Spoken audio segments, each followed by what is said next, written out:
ആളുകളും കഅബയെ തവാഫ് ചെയ്തവരും ഹജ്ജ് ചെയ്തവരും ഉംറ ചെയ്തവരും ഒക്കെയാണവർ.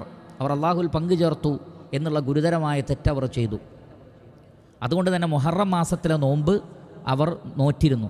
ജാഹിലിയ കാലഘട്ടത്തിൽ അവർ നോറ്റിരുന്നു. നബി സല്ലല്ലാഹു അലൈഹി വസല്ലമയും ഈ നോമ്പ് അവരുടെ കൂടെ നോൽക്കാറുണ്ടായിരുന്നു.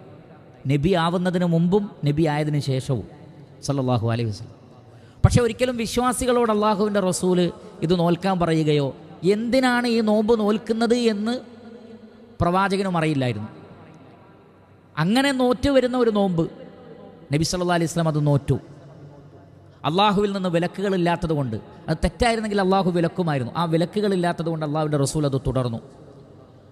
അതാണ് അതിൻ്റെ ഒന്നാമത്തെ സ്റ്റേജ്. അള്ളാഹുവിൻ്റെ റസൂൽ നോറ്റിരുന്നു, പക്ഷേ സ്വഹാബികളോട് നോൽക്കാൻ പറഞ്ഞിരുന്നില്ല.